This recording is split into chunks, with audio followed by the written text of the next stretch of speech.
তখন বাজে সন্ধ্যা 7টার মতো। আমরা বেরিয়ে পড়েছিলাম কালী পুজো দেখতে যাওয়ার উদ্দেশ্যে। তো কালী পুজোটা ছিল আমার বাপের বাড়ি, তারা মা পুজো।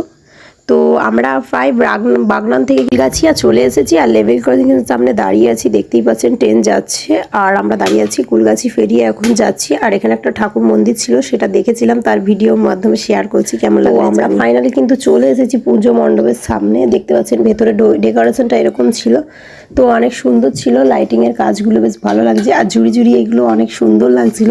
তো তার জন্য তোমাদের সঙ্গে সবটাই শেয়ার করলাম। তো পুরো ভিডিও দেখতে থাকো, কেমন লাগে একটু জানিও বন্ধুরা। তো ব্লগটা কেমন হয়েছে একটু কমেন্ট করে জানিও। তো চলে গেছিলাম প্রথমেই কিন্তু কফি নিতে, এই যে দেখতে পাচ্ছেন বন্ধুরা। তো এখানে পকোড়া নিয়ে নিয়েছি, তারপর একটু কফি নিয়ে নিলাম। তো বৃষ্টি হচ্ছিলো যেহেতু, ঠান্ডা ঠান্ডা ওয়েদার, তার জন্য। তো তারপরে মাকে কিন্তু নিয়ে চলে এসেছে, দেখতে পাচ্ছেন। তো মাকে সবাই মিলে ঢোকাচ্ছে, তারা মাকে।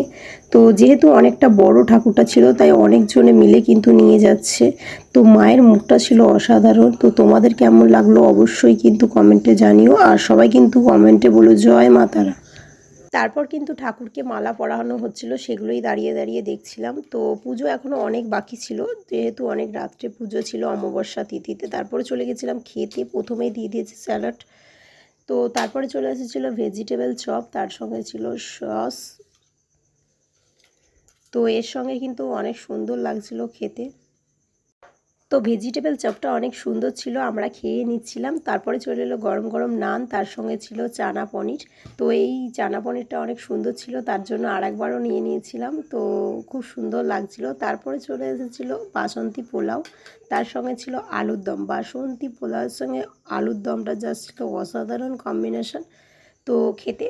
তো যেহেতু পুজো বাড়ি নিরামিষ, তার জন্য কোনো মানে আঁশ ঠাস কিছু হয়নি। তো অনেক সুন্দর ছিল খাবারটা। তো আলুর দম, তারপরে আর কি একটু খেয়ে নিচ্ছিলাম, সেগুলো ভিডিও শেয়ার করছিলাম। তারপরে চাটনি পাঁপড় এই সমস্ত দিয়েছিল বাস। তো তারপরে আমরা কিন্তু পুজো দেখতে চলে গেছিলাম। তখন বাজে ঠিক রাত 1টা-2টোর মতো। তো দেখতেই পাচ্ছেন মায়ের পুজো মণ্ডপে বসে গেছে পুজো করতে। চলো দেখতে থাকো।